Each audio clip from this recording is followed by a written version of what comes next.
जय हिंद प्यारे दोस्तों। और जैसा कि आप सभी को मालूम है कि अब जनवरी एकदम ख़त्म होने को है। मात्र 10 दिन आपके पास बचा हुआ है आपके एग्ज़ाम के लिए, और 2 फरवरी को आपका फिजिक्स का आपका सेट होने वाला है।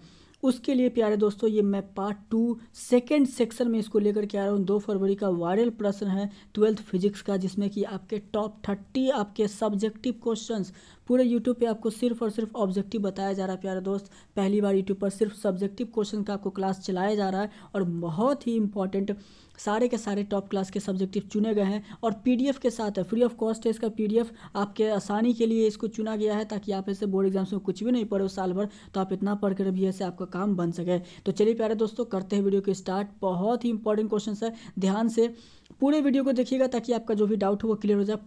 पिछले क्लास में आपने 30 क्वेश्चंस को देख लिया था, अब इसमें हम लोग 2 मार्क्स वाले और 5 मार्क्स वाले सभी क्वेश्चंस को इंक्लूड करके 25 to 28 क्वेश्चंस को ऐसे भी पूरा कवर अप करेंगे ताकि आपका 2023 का एग्जाम पूरा तरीके से आपका कमांड हो जाए फिजिक्स में। ऑब्जेक्टिव की वीडियो दे दी गई है और ये सब्जेक्टिव की वीडियो है। चलिए स्टार्ट करते हैं, ध्यान से पूरे वीडियो को देखिएगा। पहला क्वेश्चन जो आपके स्क्रीन पर आ रहा है, स्किप ना कीजिएगा, कोशिश कीजिएगा कि पूरा ध्यान से देखें। इसी तरीके से फिजिक्स, बायोलॉजी, केमिस्ट्री सभी सब्जेक्ट आपका चलते रहेंगे। ठीक है, चलिए स्टार्ट करते हैं। ये जो आपने 15 इंपॉर्टेंट क्वेश्चंस VBI क्वेश्चंस का बाहर आने वाला है, बता दे रहा हूँ, ये 8 क्वेश्चंस कवर अप कर लेते हैं तो आपका एग्जाम बहुत ही बेहतरीन जाएगा। चलिए पहला क्वेश्चन जो कि आपके स्क्रीन पर है, व्हाट इज़ बूलियन अलजेब्रा।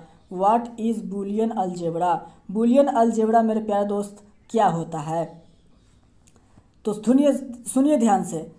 अंग्रेज गणितज्ञ जॉर्ज बुली, अंग्रेज के एक बहुत बड़े मैथमेटिशियन जॉर्ज बुली ने सबसे पहले इस बीजगणित का व्यवहार किया था। कौन फाउंडर है इसके, तो जॉर्ज बुली, इसीलिए उनके नाम पर भी बूलियन एक्सप्रेशन रखा गया। यह गणित की एक पद्धति है जो मौलिक नियमों फंडामेंटल लॉज पर आधारित है।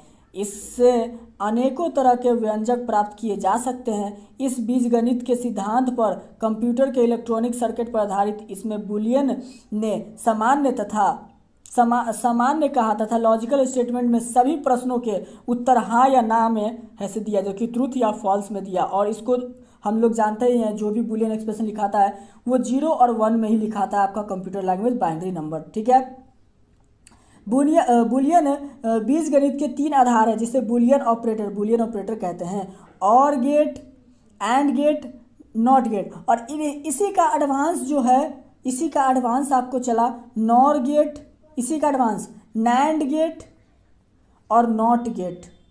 ठीक है, तो ये सारा का एडवांस भी आगे आता है, जो कि क्वेश्चन बहुत इंपॉर्टेंट है, उसको जरूर रट्टा मार लीजिएगा। Next, what is transistor. देख लो ना क्या लिख रहे हैं, रट्टा मारना है तो मारना है। ट्रांजिस्टर क्या होता है, तो ट्रांजिस्टर एक प्रकार का अर्धचालक है जो कि सेमीकंडक्टर डिवाइस है। इसका उपयोग एक एम्पलीफायर तथा ऑसिलेटर की तरह किया जा सकता है। यह आकार में छोटा, सस्ता तथा अधिक लाइफ वाला होता है। यह ट्राइड वाल्व के स्थान पर भी प्रयोग किया जा सकता है। तो ट्रांजिस्टर समझ गए क्या होता है। आते हैं क्वेश्चन नंबर हम लोग नेक्स्ट, इसके आगे का भी है जो कि आप इसको लिख सकते हैं। प्रारंभ में इसका आविष्कार जॉन बार्डिन और वॉल्टर ने किया था। जो आपका ट्रांजिस्टर के खोज निर्माता है वो कौन थे, तो जॉन बार्डिन और वॉल्टर साहब। फिर इसमें विलियम ब्रैडफोर्ड ने सुधार किया, इसे रेडियो तथा टेलीविजन के रिसीवर्स के रूप में भी प्रयोग किया जाता है। तो मेरे प्यारे दोस्त, आते क्वेश्चन 23 की तरफ, कहता है describe the properties of electromagnetic waves. बहुत इंपॉर्टेंट है, इलेक्ट्रोमैग्नेटिक वेव्स का आपको प्रॉपर्टीज लिखना है। Properties of EMW electromagnetic waves. तो पहला प्रॉपर्टी, विद्युत चुंबकीय तरंगे त्वरित आवेश से उत्पन्न होता है। ठीक है, त्वरित आवेश से ये उत्पन्न होता है, निकलता है। दूसरा, इसका संचारण विद्युत तथा चुंबकीय क्षेत्रों के परिवर्तित रूप में होता है। इसका क्षेत्र एक दूसरे से लंबवत तथा तरंगों की दिशा में भी होता है। इस कारण से यह अनुप्रस्थ तरंग के रूप में चलता है। मेरे प्यारे दोस्त, आगे क्वेश्चन नंबर की तरफ आते हैं। विद्युत चुंबकीय तरंगों को आगे पढ़ने के लिए किसी माध्यम की जरूरत नहीं पड़ती है, यह भी इसका एक प्रॉपर्टीज है। चौथा, विद्युत चुंबकीय तरंगों तथा प्रकाश का वेग फ्री स्पेस में समान होता है, इसको याद रखेंगे। फिफ्थ, इसका जो है विद्युत यानी कि फ्री स्पेस में विद्युत चुंबकीय तरंगों का चाल भी होता है, 5वां याद रखेंगे। नेक्स्ट इसका याद रखेंगे 6ठा नंबर, 5वां का ही है ये, वो C इसका 1/√μ नॉट E नॉट, जहाँ म्यू तथा ई नॉट निर्वात भैक्कम चुंबकीयशीलता तथा विद्युतशीलता है, परंतु किसी माध्यम से ये आपका हो जाता है C equals to 1/√μ E naught E, ठीक है। जहाँ म्यू तथा म्यू माध्यम की चुंबकीयशीलता तथा विद्युतशीलता है, इसको याद रखेंगे। तो मेरे प्यारे दोस्त 6 नंबर इसका देख लीजिए। 6 नंबर, तरंगों के अध्यारोपण सुपरपोजिशन ऑफ वेव्स के सिद्धांत पर विद्युत चुंबकीय तरंग काम करता है। तो यही थे हमारे properties of electromagnetic wave. Question number 24, जो कि कितने ही बार ये क्वेश्चन आपके एग्जाम में पूछा गया है, आप कहीं से भी गेस्ट पेपर उठा के देख लो, क्वेश्चन पेपर उठा के देख लो, मिल जाएगा। Why sky waves are not use in the transmission of TV signals.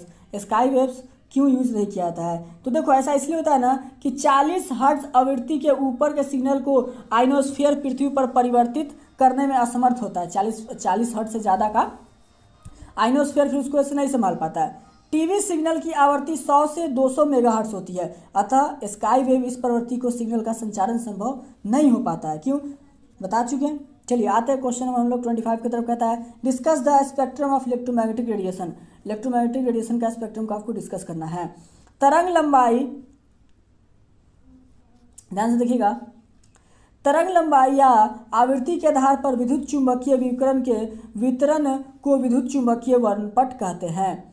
तो क्या, देखिए इसे निम्न श्रेणियों में बांटा गया है। पहला रेडियो वेव्स, सब देख लीजिएगा, रेडियो वेव्स, फिर माइक्रोवेव्स, उसके बाद आपको infrared spectrum, optical spectrum, ultraviolet rays, X rays, gamma rays, ठीक है। चलिए तो सभी को एक एक करके समझ लेते हैं कि क्या क्या है ये सारे के सारे। तो देखिए पहला जो है आपका रेडियो वेव्स, ये उन तरंग की लंबाई कुछ किलोमीटर 3.3 मीटर तक, इसकी आवृत्ति कुछ हर्ट्ज 10⁻⁹ हर्ट्ज के बीच होता है। इन तरंगों का टीवी तथा रेडियो में प्रसारण में किया जाता है। बता चुके रेडियो वेव्स थोड़ा पहले अभी। माइक्रोवेव क्या होता है, इन तरंगों की तरंग लंबाई 0.3 मीटर से लेकर के 10⁻³ मीटर तक होती है। इसकी आवृत्ति 10 हर्ट्ज से लेकर के 3 × 10⁻11 हर्ट्ज होता है। इसका उपयोग रेडार तथा कम्युनिकेशन प्रणाली में किया जाता है। नेक्स्ट क्वेश्चन है मेरे प्यारे दोस्तों, इंफ्रारेड स्पेक्ट्रम। इसका जो तरंग लंबाई है 10⁻³ मीटर से लेकर के आवृत्ति 10⁻11 हर्ट्ज से लेकर के 4 × 10⁴ हर्ट्ज के बीच होता है। इसका उपयोग हम लोग उद्योग, दवा इत्यादि में करते हैं। नेक्स्ट है ऑप्टिकल स्पेक्ट्रम। इसका लंबाई आपका 7.8 × 10⁻⁷ मीटर से लेकर के 3.8 × 10⁻⁷ मीटर तक होता है। इसकी आवृत्ति 4 × 10⁴ हर्ट्ज से लेकर के 8 × 10⁻14 हर्ट्ज से होता है। इसका प्रयोग किया जाता है, प्रकाश में इसका प्रयोग किया जाता है बहुत ज़्यादा। अल्ट्रावायलेट रेज, ध्यान से सुनिएगा, कहता है इसकी तरंग लंबाई 3.8 × 10⁻⁷ से लेकर के 6 × 10⁻10 मीटर के बीच होती है। इसकी आवृत्ति 8 × 10⁻14 हर्ट्ज से लेकर के 5 × 10⁻19 हर्ट्ज तक होती है। इसका उपयोग हम लोग स्टेरिलाइजेशन प्रोसेस में करते हैं। कहाँ करते हैं? दवा तथा स्टेरिलाइजेशन प्रोसेस में। नेक्स्ट है एक्सरेज। इसका भी लंबाई आप देख सकते हो, सारा का सारा पढ़ लेना। कैंसर में इसका यूज़ करते हैं, कैंसर और दवा टिश्यू वगैरह को नष्ट करने में इसका यूज़ करते हैं। गामा रेज में आपका इसका तरंग लंबाई 10⁻10 मीटर और से लेकर के 10⁻14 मीटर तक होता है। और इसका आवृत्ति 3 × 10⁻18 हर्ट्ज से लेकर के 3 × 10⁻22 हर्ट्ज के बीच होता है। तो मेरे प्यारे दोस्त यही था क्वेश्चन नंबर 25। लास्ट क्वेश्चन 26 जो कि है दशमलव संख्या की द्विआधारी बाइनरी संख्या में बदले। और ये क्वेश्चंस अगर रट्टा मार कर गए तो बहुत बढ़िया बात है, क्योंकि बहुत बार क्वेश्चंस पूछता है और फिक्स है ये 2 नंबर के क्वेश्चन में आता है ही आता है। 25 का क्वेश्चन पूछेगा आपसे, 25 का देख लीजिए, 25 का पूछेगा, 35 का पूछेगा, 1001 का पूछेगा, ठीक है, ये सारों का पूछता है। तो याद रखिएगा 25 को जब बदलना होगा ना, तब 25 को हम लोग तोड़ेंगे पहले, उसको गुना करके किस किस में टूटता है। तो 25 को लिख सकते हैं 12 × 2 + 1, तो 12 ×